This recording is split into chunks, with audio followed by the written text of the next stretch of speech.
Can menopause cause anxiety? Yes, it can. Let's talk about why and what you can do about it.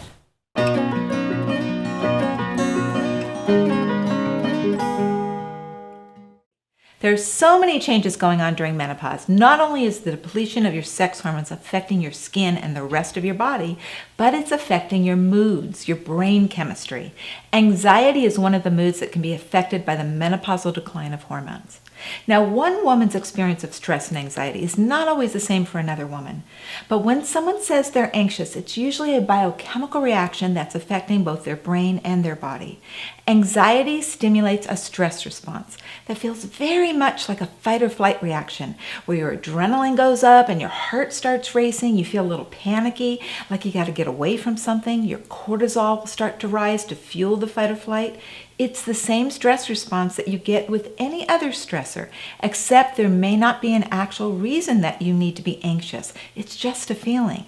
Your heart's racing, your skin's crawling, you may even be short of breath. Hormones, specifically estrogen and progesterone, affect the neurotransmitters that control the anxiety response.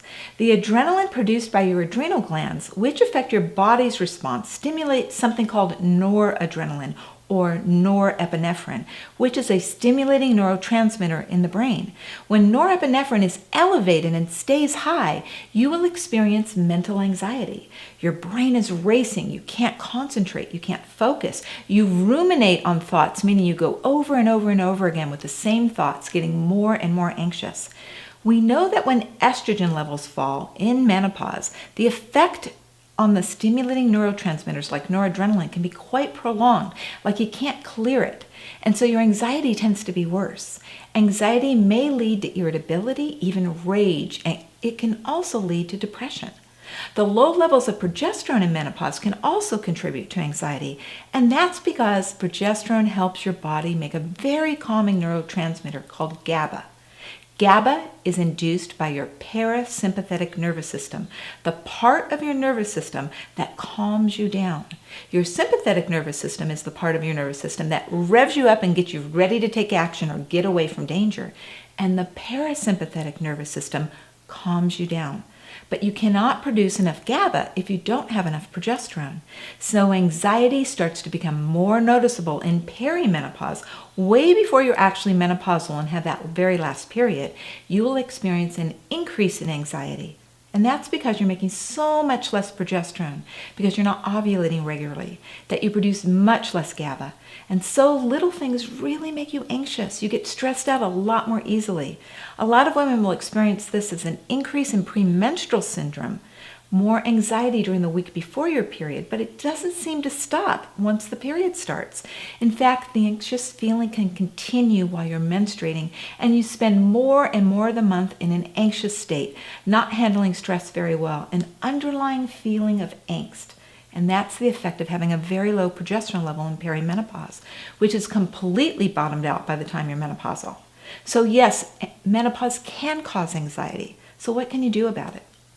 Using hormones like bioidentical progesterone can actually help to increase your GABA and calm your brain and your body down. Progesterone is best taken as a transdermal formulation rather than orally. Just like any other steroid hormone, progesterone must be metabolized by the liver when taken by mouth and can cause an increase in clotting. So over time, it's not safe.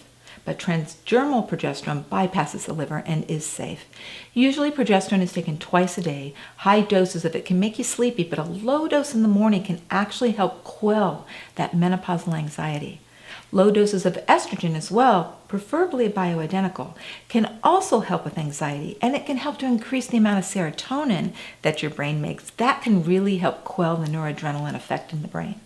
The biggest thing that I see with my patients for experiencing perimenopausal or menopausal anxiety is that when they balance their hypothalamus, and as you know, I've created Genesis Gold to do that, they feel a lot less extremes in their moods. They handle stress much better because it helps them balance the hypothalamic pituitary adrenal axis. It helps it calm down. Genesis Gold helps their hypothalamus not be so sensitive, so irritated by their low levels of sex steroids, as it provides enough nutrients to continue to make the neurotransmitters to keep the brain calm. So during menopause, their anxiety is usually quelled by the natural hypothalamic support in Genesis Gold. It does take time. Your hypothalamus takes about 3 months to completely heal, so patience is needed, but usually a reduction in anxiety is felt within the first few weeks. Try to be sure that you're also getting enough sleep, as adequate sleep is also really important in quelling your anxiety. The more sleep deprived you are, the more your brain is running on noradrenaline, and the more anxious you're going to feel. So sleep in the dark, turning off all your digital devices after dusk, making sure your room is at the proper temperature to sleep, which is between 60 and 67 degrees. That'll really help you get a deep night's sleep and will help your brain to calm down. So if you need support during menopause and the anxiety you're feeling, please consider joining our hormone support group, which you can get access to through our hormone reboot training. And I'll put the link below in the comments. Thank you.